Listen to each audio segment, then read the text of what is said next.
Part 2 की video में हाजिर हुआ हूँ। मेरे नए आने वाले दोस्तों से एक दरख्वास्त है कि वो आप मेरा यूट्यूब चैनल सब्सक्राइब कर लें। तो नाज़रीन, जब हमें शारजा से मिस्र एयरपोर्ट पे लेकर गए, हमें ये बताया गया था कि आप लोग जो है ना दुबई से सीधा लीबिया आएंगे, जबकि हमें ये नहीं था पता कि हमें मिस्र में भी रहना पड़ेगा। 24 घंटे हमें मिस्र एयरपोर्ट पे रखा गया। वहाँ पे हमें खाना पानी कुछ नहीं मिला, भूखे प्यासे हम रहे। जितने हम पाकिस्तानी थे हम सबको एक लाइन में लगा दिया अलग से, और जो बांग्लादेश के लोग थे वो हमसे ज्यादा थे, वो 200 के करीब बांग्लादेशी लोग होंगे जो बंगाली थे, उनको अलग साइड पे लगा दिया। तो जो उस फ्लाइट में लोग आए थे मिस्र, उनको उन्होंने जाने दिया, हमें लाइन में लगा लिया। हम सबके उन्होंने पासपोर्ट ले लिए। पासपोर्ट लेने के बाद उन्होंने हमें 24 घंटे के लिए एयरपोर्ट पे रखा। 24 घंटे हमें पानी, हमें खाना कुछ नहीं मिला। हम एक पल, एक सेकंड के लिए भी वहां सो नहीं पाए।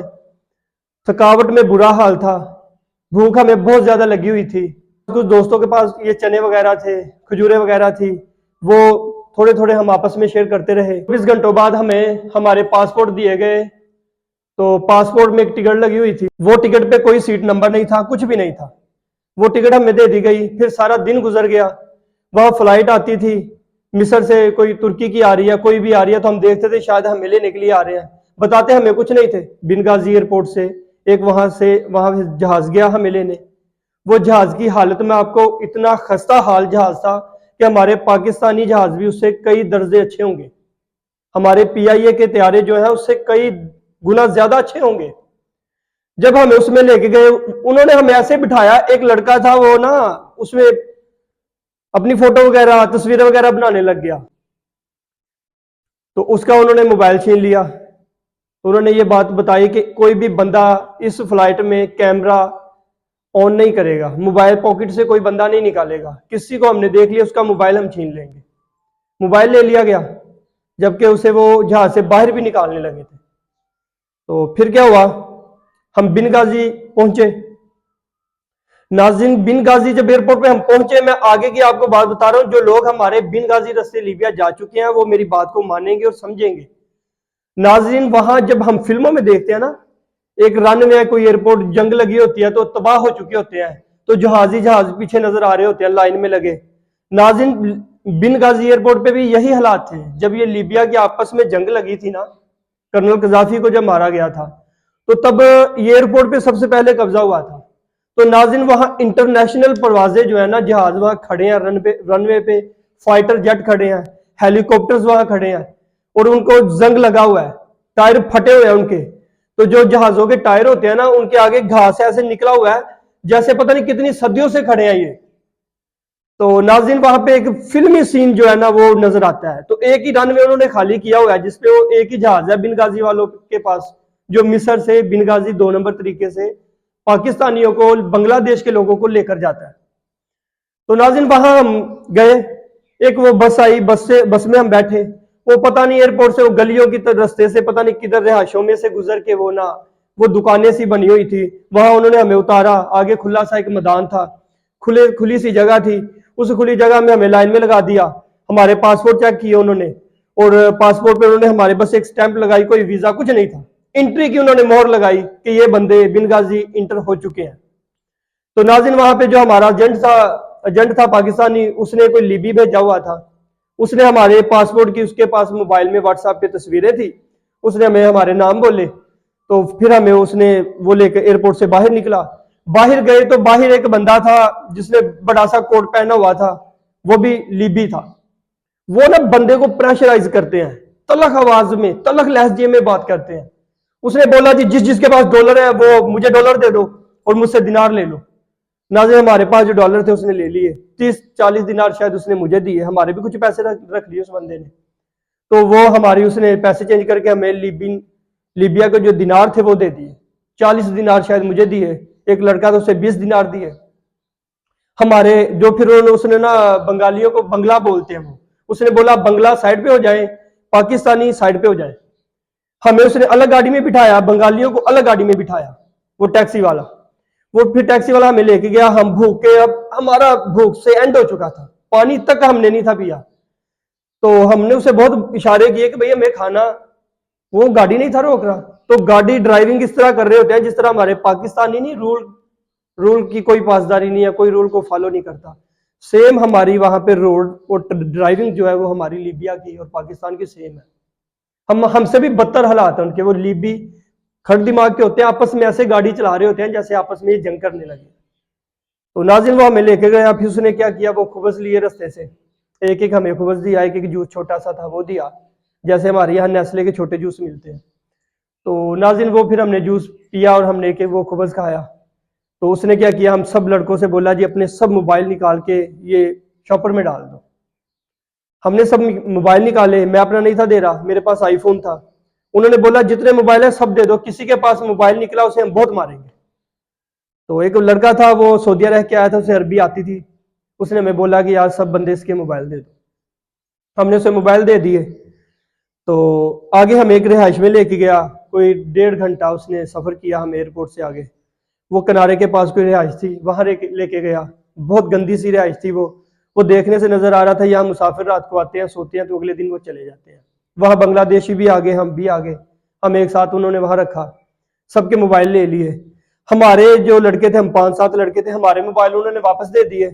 कुछ लड़के ऐसे थे जिनके मोबाइल उन्होंने रास्ते में ही छीन लिए, मोबाइल वापस नहीं दिए, टैक्सी वालों ने ही छीन लिए। तो नाज़रीन एक मोबाइल ही होता है, जब इंसान डंकी पे होता है ना, डंकी के दौरान उसका सबसे ज्यादा पर्सनल साथी होता है मोबाइल। कुछ दोस्तों के उन्होंने मोबाइल छीन लिए, बंगालियों के छीन लिए, कुछ हमारे पाकिस्तानी थे उनके छीन लिए। हमें एक रात वहां पे रखा, अगले दिन एक टैक्सी आई हमें लेने, में से कुछ लड़कों को वो टैक्सी में बिठा के ले गए। फिर एक टैक्सी बाद में फिर आई, उसमें बिठाया। फिर वहां से हमें उन्होंने सफर करवाया। वहां से हमें उन्होंने सीधा लेके जाना था मसराते। मसराता शहर है लीबिया का बहुत बड़ा, मसराता लेकर जाना था। रास्ते में चेक पोस्ट आती थी, कहीं भी गाड़ी अपनी उन्होंने खड़ी की होती है, पहाड़ी इलाके होते हैं वो। लेकिन मेरे साथ एक दोस्त था कैंप में, एक वजीराबाद का रहने वाला था, उसका एक दोस्त था साथ। ये भी जिस रास्ते हम जा रहे थे ना, जब बिन गाजी से हमें लीबिया, बिन गाजी से हमें जब मसराते की तरफ रास्ते में लेकर जा रहे होते हैं, तो नाज़रीन रास्ते में एक चेक पोस्ट थी। चेक पोस्ट वालों ने गाड़ी को इशारा किया रोको, जबकि ये ड्राइवर जो होते हैं ना, जो ये माफिया के बंदे हैं जो हमें लेकर जाते हैं, ये खुद पुलिस वाले होते हैं। लेकिन हर पुलिस वाले की बात भी नहीं सुनता, मानता भी नहीं है, सबको पैसे चाहिए होते हैं। उसने इशारा किया, उसने ड्राइवर ने गाड़ी नहीं रोकी। जब पुलिस वाले ने इशारा किया ना उसको कि गाड़ी रोको, उसने गाड़ी नहीं रोकी। मेरे साथ जो लड़का था ना कैंप में, वो भी उसी गाड़ी में बैठा हुआ था, साथ उसका दोस्त था। उसने पीछे से सीधा ऐसे फायर मारा। वो गोली जो थी ना, वो गाड़ी की डिक्की से निकल के ना, वो लड़के के सीधा इधर पेट में आ लगी, आर पार हो गई, पेट से आगे निकल के सीट में जा लगी। फ्रंट पे ड्राइवर था, वो बच गया, उसे गोली नहीं लगी क्योंकि वो राइट साइड पे था। जो दोस्त था उसने ये बात बताई थी। मतलब खतरा होता है, बहुत ज्यादा खतरा। जब बिन गाजी से हमें मसराता तक लेकर जाते हैं, बहुत खतरा होता है, भूख प्यास सब कुछ होता है। वो गाड़ी नहीं रोकते, वो नेट हॉटस्पॉट नहीं देते, मोबाइल छीन लेते हैं, पासपोर्ट अपने पास रख लेते हैं। बहुत टेंशन होती है, किसी वक्त भी कुछ भी हो जाएगा, टेंशन के आलम में होता है बंदा। 3 घंटे उसने सफर किया। फिर आगे से उसने ना, जब आगे जहां भी चेक पोस्ट आती थी, जहां रिहायशी आती थी, वो कच्चे रास्ते थे, उधर से हमें ऊपर से चक्कर लगा के फिर इसी तरह वो हमें निकालता गया। आगे से फिर एक और टैक्सी वाला आया, उसने हमें बिठाया। वो जो एक और टैक्सी वाला था उसने बिठाया, तो उससे हमने तरला किया कि आप हमें हॉटस्पॉट दे दो 1 मिनट के लिए, 1-2 मैसेज करवा दो। तो हमने अपने एजेंट का नाम लिया। उसने जब हमारे एजेंट का नाम सुना ना, तो उसने फिर हमें नेट दे दिया। फिर हमने फौरी घर मैसेज किया कि हम ठीक है। कितने दिनों से घर बात ही नहीं थी हुई। फिर हमने घर वालों से बोला हम ठीक है, हम लीबिया पहुंच चुके हैं, हम रास्ते में जा रहे हैं, हमें फलां जगह से फलां लेके जा रहे हैं। नाज़रीन जब हमने सफ़र किया बहुत ज़्यादा, सारा दिन भी सफ़र किया, फिर हम पहुंचे रात के किसी टाइम, पता नहीं रात के कितना टाइम हो चुका था। हम फिर मसराते पहुंच गए। जब मसराते पहुंचे, वहां एक लीबी की रिहायश थी। उसने लीबी ने क्या किया, हमें गाड़ी से उतारा, हमें बोला आवाज़ नहीं करनी।